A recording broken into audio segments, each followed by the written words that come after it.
શહેરમાં ગુનેગારોનો આતંક યથાવત છે। માથાભારે હુસૈન ઉર્ફ ટલ્લી અબ્બાસ દાગીનાવાલા અને તેના સાગરીતો દ્વારા સરા જાહેર યુવક પર ચપ્પુ વડે હુમલો કરવામાં આવ્યો હતો। આ ઘટના ભાગળ સ્થિત બુંદેલવાડ નજીક બની હતી, જ્યાં માત્ર વાહન અડચણરૂપ મુદ્દે મામલો રક્તરંજિત હુમલામાં ફેરવાઈ ગયો હતો। હુમલાના સીસીટીવી ફૂટેજ સામે આવ્યા છે, જેમાં હુસૈન ટલ્લી અને તેની ગેંગ દ્વારા ઘાતકી રીતે ચપ્પુ વડે હુમલો કરતું દ્રશ્ય સ્પષ્ટ દેખાય છે। આ સમગ્ર ઘટના બાદ 10 દિવસ વીતી ગયા છતાં ટલ્લી ગેંગના સાગરીતો હજુ પોલીસ પકડથી દૂર છે, જેનાથી લોકોમાં ભયનો માહોલ સર્જાયો છે। પ્રાથમિક તપાસ મુજબ હુસૈન ટલ્લી અને એક સાગરીત રસ્તામાં અવરોધરૂપ ઊભા હતા, ત્યારે યુવક સરફરાઝ કાપડિયા ત્યાંથી પસાર થતા ગેંગ તરફ જોયું, જે ટલ્લી ગેંગને ન ગમ્યો। શું ઘોરીને જોયું તેમ કહીને હુસૈન ટલ્લીએ તરત જ ચપ્પુ વડે હુમલો કર્યો અને સરફરાઝને સરા જાહેર ઘા માર્યા। સરફરાઝ કાપડિયા પર ચપ્પુનો એક ઘા માર્યો હતો।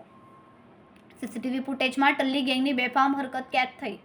10 દિવસ બાદ પણ ગેંગના સાગરીત પોલીસ પકડથી દૂર છે। હાલ સીસીટીવી ફૂટેજ પણ સામે આવ્યા છે।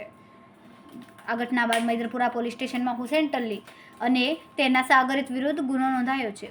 પોલીસે ગુનેગારની શોધખોળ માટે ટીમ ગોઠવી છે, પરંતુ હજુ મુખ્ય આરોપીનો પોલીસના હાથે નથી ચડ્યા। હું મારા ઘર જતો હતો, બુંદેલાવાડ મારી બીજી વાઈફ છે, ત્યાં હું જતો હતો। આ લોકો વાગલ ચાર રસ્તા જ્યાં લોચો મળે છે, આ લોકો ત્યાં મારે બિલ્ડિંગ કરીને પહેલાંથી ઊભેલા હતા, ત્યાંથી હું જતો હતો। આ લોકો હુસૈન ટલ્લીએ મને બૂમ પાડીને અટકાવ્યું, એમ કીધું કે હું 5 મિનિટમાં તને મર્ડર કરી નાખીશ।